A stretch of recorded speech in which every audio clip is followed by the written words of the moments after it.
The tribe of Judah. Rise up and roar. Thou art roaring in this last day. ओ यहूदा के गोत्र के सिंह, उठ और गरज, तू इन अंत के दिनों में गरज रहा है। Your eyes are narrowed. You're looking down. You're seeing the sin of this so-called Christian nation and world. आपकी आंखें चुंदिया गई हैं, आप नीचे देख रहे हैं, आप कहलाने वाले मसीहों और संसार के पाप को देख रहे हैं। You're seeing the sin of this nation when it's been bought with precious blood. आप इस राष्ट्र के पाप को देख रहे हैं जब ये आपके बहुमूल्य लहू से खरीदा गया। You're seeing how the denominations are waiting over your word. See how the false prophets are lying. God's truth they're denying. आप देख रहे हैं कि किस प्रकार से नामधारी आपके वचन पर आक्रमण हो रहे हैं। देखिए कि झूठे भविष्यवक्ता कैसे झूठ बोल रहे हैं, परमेश्वर के सत्य को नकार रहे हैं। Roar, O Lion of Judah. Let your prophets cry. गरज, ओ यहूदा के सिंह, अपने भविष्यवक्ता को चिल्लाने दे। When God speaks, who can keep from prophesying? It's the word of God coming out of the Bible, moving up through the prophet. जब परमेश्वर बोलता है, कौन भविष्यवाणी ना करेगा? ये परमेश्वर का वचन बाइबल में से आ रहा है और भविष्यवक्ता में से होकर निकल रहा है। How can he hold his peace? Be would he blow to pieces? वो कैसे शांत रह सकता है? यदि वो रहेगा, वो टुकड़े टुकड़े करके उड़ा देगा। Oh God, let your prophet roar, Lord. ओ परमेश्वर, अपने भविष्यवक्ता को गरजने दें, प्रभु। Roar out your message, God, and let every creature of your kingdom take heed. अपने संदेश को गरज और तेरे राज्य का प्रत्येक प्राणी ध्यान दे। May they stop. May the women stop and examine themselves. May the man stop and examine themselves. वे रुक जाएं, स्त्रियां रुक कर अपने को जांचें, पुरुष रुक कर स्वयं को जांचें। May every preacher that listens to this tape stop and examine himself. For the Lion of the tribe of Judah roars. And the true word coming to the prophets speak. Cry out. Repent and turn back before it's too late. होने पाए कि प्रत्येक प्रचारक जो इस tape को सुने रुक कर स्वयं को जांचे, क्योंकि यहूदा के गोत्र का सिंह गरजा है और सच्चा वचन भविष्यवक्ताओं के पास आ रहा है। बोल और चिल्ला, प्रायश्चित कर, और फिर इसके पहले की और देर हो जाए। God, I commit the message on the tape and in this visible audience to you this morning, for trusting you'll approve it and call every son and daughter of God that's under the ever hear this tape or under the sound of the voice, they'll back to repentance before it's too late. परमेश्वर, संदेश मैंने tape कर दिया है।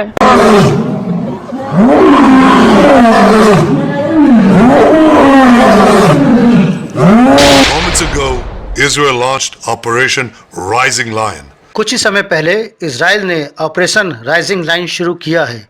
A targeted military operation to roll back the Iranian threat to Israel's very survival. जो Israel के अस्तित्व के लिए ईरानी खतरे को खत्म करने के लिए एक लक्षित सैन्य अभियान है। This operation will continue for as many days as it takes to remove this threat. यह अभियान उतने दिनों तक जारी रहेगा जितने समय में इस खतरे को खत्म किया जा सकेगा। For decades, the tyrants of Tehran have brazenly, openly called for Israel's destruction. दशकों से तेहरान के तानाशाहों ने इजराइल के विनाश का खुलेआम आह्वान किया है। They've backed up their genocidal rhetoric with a program to develop nuclear weapons. उन्होंने अपने नरसंहार संबंधित बयानबाजी के साथ परमाणु हथियार विकसित करने के कार्यक्रम का भी समर्थन किया है। This morning, the IDF began preemptive and precise strikes targeting the Iranian nuclear program. आज सुबह आईडीएफ ने ईरानी परमाणु कार्यक्रम को लक्षित करते हुए पूर्वव्यापी और सटीक हमले शुरू किए। In order to prevent the Iranian regime's ability to build a nuclear bomb in the immediate time frame. ताकि ईरानी शासन की तत्काल समय सीमा में परमाणु बम बनाने की क्षमता को रोका जा सके। We have no choice. We are operating against an imminent and existential threat. हमारे पास कोई विकल्प नहीं, हम एक आसन और अस्तित्वगत खतरे के खिलाफ काम कर रहे हैं। We cannot allow the Iranian regime to obtain a nuclear weapon that would be a danger to Israel and the entire world. हम ईरानी शासन को परमाणु हथियार प्राप्त करने की अनुमति नहीं दे सकते जो इजराइल और पूरी दुनिया के लिए खतरा होगा। Israel in her land, drove them in there, herded them in there like sheep. Israel अपनी भूमि में है, वह उन्हें वहां भेड़ों की नाई ले गया। The wolves got after her and run back to safety to their own land. Remember, Israel was only promised to be blessed as long as she was in her land. भेड़ियों ने उसका पीछा किया और उन्हें वापस सुरक्षित स्थान पर उनकी अपनी भूमि पर लाया गया। God never blesses Israel outside of the land. Abraham went outside the land, was condemned. याद रखें, इसराइल को केवल तभी तक आशीषित किया जाता है जब तक वह अपनी भूमि में रहता है। परमेश्वर कभी भी इसराइल को भूमि के बाहर आशीष नहीं देता। जब इब्राहिम भूमि के बाहर गया, उसे दोषी ठहराया गया। Everyone that leaves the land is condemned. God only can bless Israel when she stays in her homeland. And she's there now as a nation. जो कोई भी भूमि छोड़ता है उसे दोषी ठहराया जाता है। परमेश्वर केवल तभी इसराइल को आशीष दे सकता है जब वह अपनी मातृभूमि में रहे। And the church is called. She's just only waiting for the rapture of the bride taken out. और वह अब एक राष्ट्र के रूप में वहां है और कलीसिया को बुलाया जाता है। वह इंतजार कर रही है दुल्हन के बाहर बुलाए जाने और रैप्चर में जाने के लिए। Nearly a century ago, facing the Nazis, a generation of leaders failed to act in time. एक शताब्दी पहले नाजीवादियों का सामना करते हुए शासकों की एक पीढ़ी समय पर कार्रवाई करने में असफल रही। They were paralyzed by the horrors of World War I. They were determined to avoid war at all costs, and they got the worst war. वे प्रथम विश्व युद्ध की भयावहता से सहमे थे। वे हर कीमत पर युद्ध से बचने के लिए प्रतिज्ञाबद्ध थे। Ever. They adopted a policy of appeasement. They closed their eyes and ears to all the warning signs. और फिर उन्हें अब तक का सबसे भयंकर युद्ध मिला। उन्होंने तुष्टीकरण की नीति अपनाई। उन्होंने सभी चेतावनियों के प्रति अपनी आंखें और कान बंद कर लिए। That failure to act resulted in World War II, the deadliest war in history. जो कार्रवाई न करने के परिणाम स्वरूप द्वितीय विश्व युद्ध के रूप में सामने आए। It claimed the lives of 60 million, including 6 million Jews, a third of my people. जो इतिहास का सबसे घातक युद्ध था, जिसमें 60 मिलियन लोगों की जान चली गई, जिसमें 6 मिलियन यहूदी शामिल थे, जो मेरे लोगों का एक तिहाई हिस्सा था। After that war, the Jewish people and the Jewish state vowed never again. Well, never again is now. उस युद्ध के बाद यहूदी लोग और यहूदी राज्य ने कसम खाई कि ऐसा फिर कभी नहीं होगा। Today, Israel has shown that we have learned the lessons of history. When enemies vow to destroy you, believe them. खैर, तब से आज तक इजराइल ने दिखाया है कि हमने इतिहास से सबक सीखे हैं। When enemies build weapons of mass death, stop them. As the Bible teaches us, when someone comes to kill you, rise and act first. जब दुश्मन नाश करने की कसम खाते हैं तो आप उन पर विश्वास करते हैं। जब दुश्मन सामूहिक मौत के हथियार बनाते हैं तो हम उन्हें रोकते हैं। बाइबल हमें सिखाती है कि जब शत्रु आपको मारने आए तो साहस से उठो और उससे पहले कार्य करो। This is exactly what Israel has done today. We have risen like lions to defend ourselves. ये ठीक वही है जो इजराइल ने आज किया है। Over 3,000 years ago, Moses gave the people of Israel a message that has steeled their resolve ever since. हमने 3000 साल पहले के तरह खुद की रक्षा के लिए शेरों की नाई उठ खड़े हुए हैं। Be strong and courageous, he said. Today, our strong and courageous soldiers and people stand together to defend ourselves against those who seek our destruction. मूसा ने इजराइल के लोगों को एक संदेश दिया था, जिस कारण तब से उनका दृढ़ संकल्प रहा है, मजबूती और साहसी बनो। उनके अनुसार आज हमारे मजबूत और साहसी सैनिक और लोग खुद की रक्षा के लिए एक साथ खड़े हैं उनके विरुद्ध जो हमारा विनाश चाहते हैं।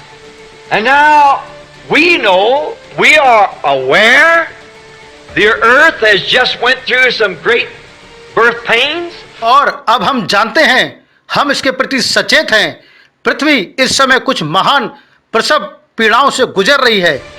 And the church is going through some birth pains. और कलीसिया भी कुछ प्रसव पीड़ाओं से गुजर रही है। It had to go through birth pains for it to give each one of the prophets when they came into the world. इसे जन्म देने से पहले प्रसव पीड़ाओं से गुजरना पड़ा। प्रत्येक भविष्यवक्ता जब वे दुनिया में आए, It was a birth pain to the church. The world has went through a First World War, Second World War, and now it's ready for a Third World War. तो ये कलीसिया के लिए एक प्रसव पीड़ा थी। दुनिया पहले विश्व युद्ध, दूसरे विश्व युद्ध से गुजरी है और अब ये तीसरे विश्व युद्ध के लिए तैयार है। And it's in birth pains again. But there's only one thing that can bring peace. And that's Christ. और ये एक बार फिर से प्रसव पीड़ा में है, लेकिन केवल एक ही चीज है जो शांति ला सकती है और वह मसीह है। Notice, trumpets means political disturbance, wars. Matthew 24, Jesus spoke of it. ध्यान दें, तुरही का अर्थ राजनीतिक उथल पुथल, युद्ध। मत्ती 24 ने इसके लिए बोला है। He said, you'll hear of wars and rumors of war. See, all the way down through, you remember this, Jesus speaking that. उसने कहा, तुम लड़ाइयों और लड़ाइयों की चर्चाएं सुनोगे। देखो चारों ओर से, आपको स्मरण है? Wars, rumors and wars and rumors and wars and put on down to the end. यीशु ये बोल रहे हैं, लड़ाइयों, युद्धों, अफवाहें और युद्ध और इस प्रकार से अंत तक। Now that's the trumpet sounding. Now when we get on the trumpets, we'll go back there and pick up each one of them wars and show you that they follow them churches. अब ये तुरही का शब्द है। अब जब हम तुरहियों पर आते हैं, हम वहां वापस जाएंगे और हर युद्धों को उसमें लेंगे। Show you they follow these seals. Wars and rumors of war. But trumpet denotes political disturbance. Whereas seals deals with the religious disturbance. और आपको दर्शाएंगे कि वे कलीसियाओं के पीछे पीछे हुए और आपको दिखाते हैं कि ये मोहरों के पीछे हुए लड़ाइयों और लड़ाइयों की चर्चाएं, परंतु तुरियां राजनीतिक उथल पुथल को सूचित करती हैं। Time is at hand. There's Ishmael and Isaac standing there fussing about the land yet, but she belongs to Israel. वहां इस्माइल और इसहाक खड़े हैं, भूमि के बारे में झगड़ रहे हैं, परंतु वे इस्राएल की है। Oh, glory. If you have to go over to New Jerusalem, they won't let you come to the old Jerusalem. यदि आप नए यरूशलेम में जाते हैं तो वे आपको पुराने यरूशलेम में आने की अनुमति नहीं देंगे। You have to go there first, let them explain it all to you, the Arabs, and then take you over to the other side. That's Ishmael's children. आपको पहले वहां जाना होगा और उन्हें आपको सब कुछ समझाने देना होगा। फिर अरेबियन आपको दूसरी तरफ ले जाएंगे, वे इस्माइल के बच्चे हैं। But wait, there's coming a time when God's children is going to take her over. Hallelujah. लेकिन रुकिए, एक समय आ रहा है जब परमेश्वर के बच्चे उसे अपने अधीन कर लेंगे।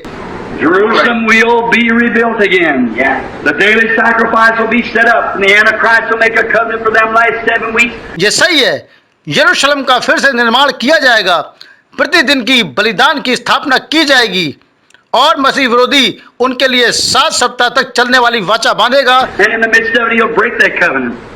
Turn them all into Catholicism. The abomination will spread over the whole thing like that, and then the end shall be. और इसके बीच में वह उस वाचा को तोड़ देगा, उन सभी को कैथोलिक धर्म में बदल देगा।